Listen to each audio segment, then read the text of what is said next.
Assalamu alaikum. Welcome back to Hilaal Live. Thanks for watching us on channel 347, also on our live stream, www.hilaal.tv.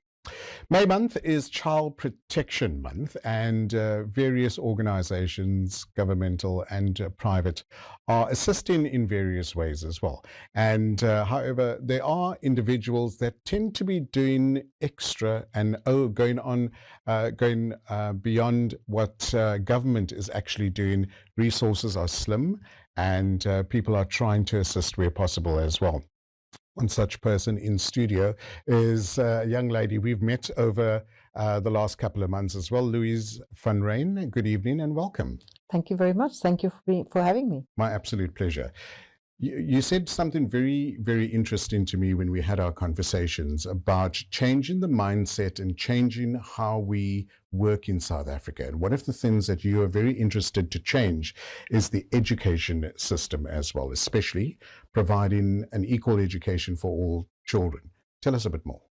So for the last 15 years, I've been involved in a program called Partners for Possibility, where we work with principals of under-resourced schools, and we partnered them with business leaders, and the two of them worked together to mobilize active citizenship and strengthen leadership in those schools.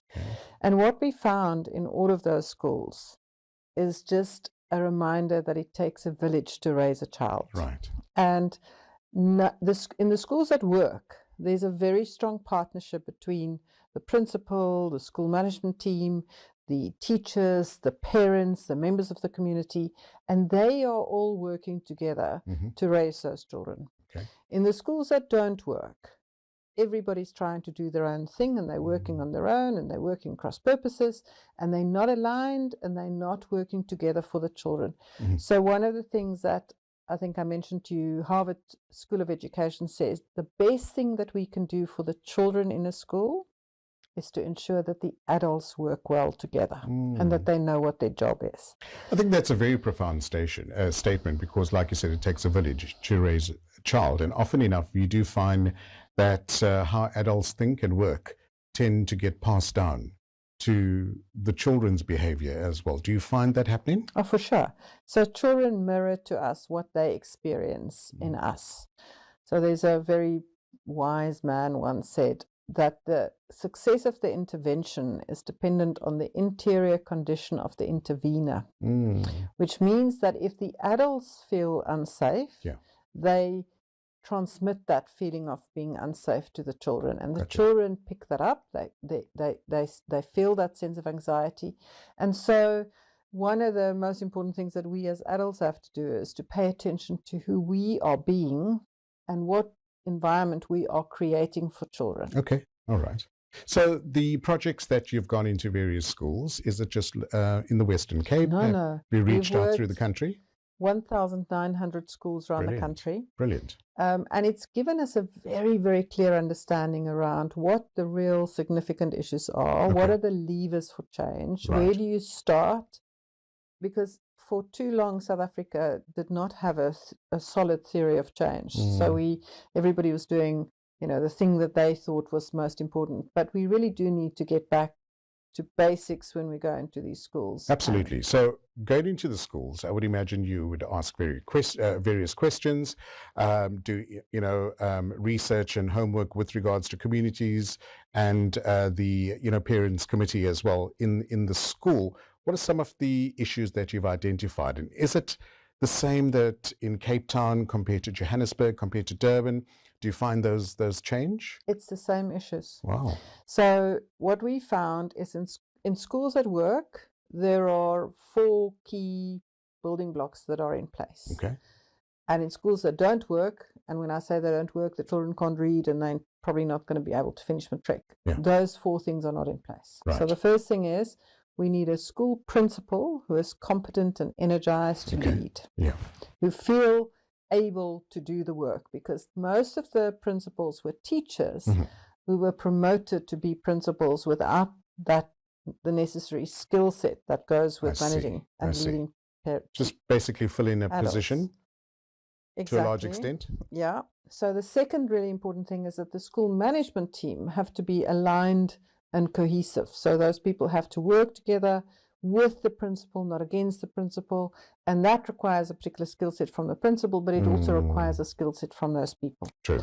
The third thing is that we need teachers who are energized and ready. Most of the teachers in South Africa have given up the will to live. Yeah. They are just getting a paycheck. Right. It's too hard. It is. And so there's work to do to engage them. And then fourthly, it's the parents and the extent to which that there's that partnership between the parents and the school.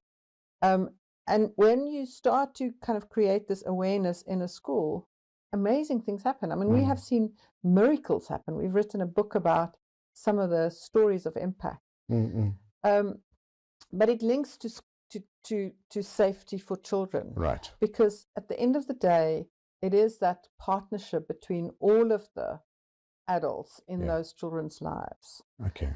And the important thing that we as citizens really need to remember, that our children are awake 5,840 hours a year. That's if they sleep 8 hours a day and they're awake 16 hours a day, and you multiply that with 365.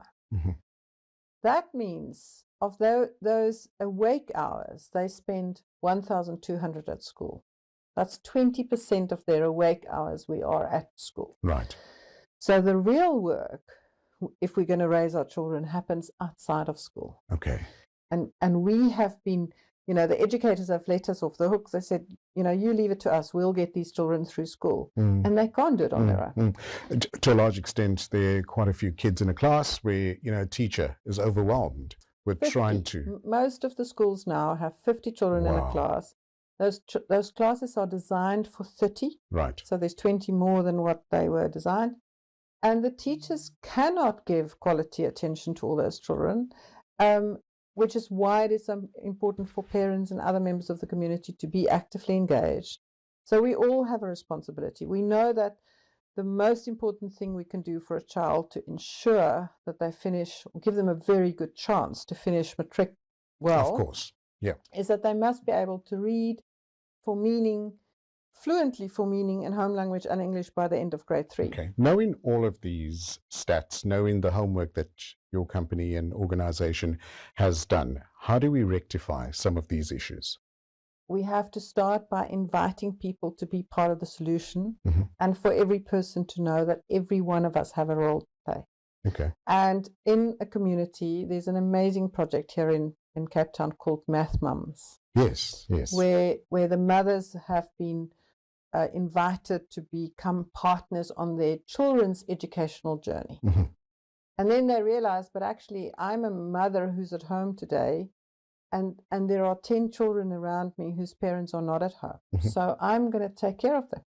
I have this dream that what if we could say for mothers with children, they automatically get half a day a week off to be present at home so that the children have somewhere safe to go. Because we know there's a massive issue around safety for children who's at home, but their mothers are not at home in the afternoons or in the evenings. It's a tough, bold statement to make because, we're living in such a tough economy now. And, some moms have to work. And the bosses may not be as lenient to say, look, you can take a half a day off. And I suppose it's that struggle that we need to get our heads around. That's exactly.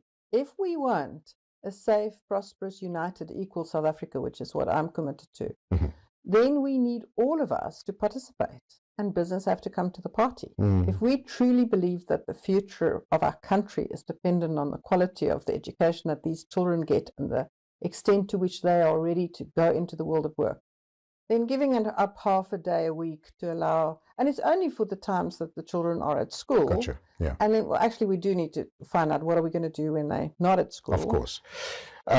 Moving forward, advice that you would give a community that maybe would like to better protect their children and their loved ones in the area?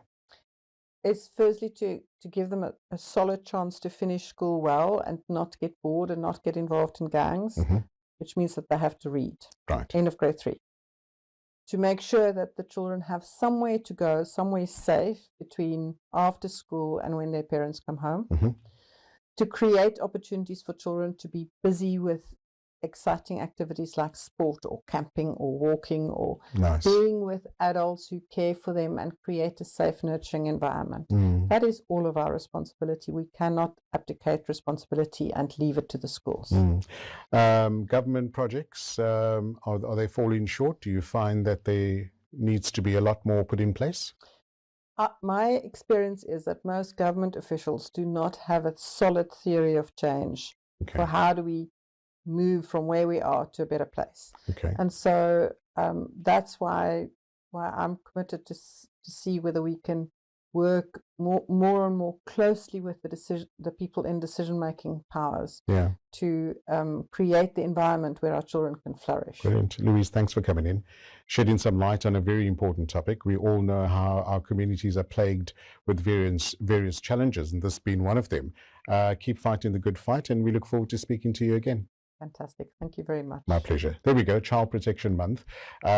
Do more in your community. And if you have suggestions, do make it heard so that others can benefit from it as well. We're going to take a short break. When we come back, we continue with Hilaal Live.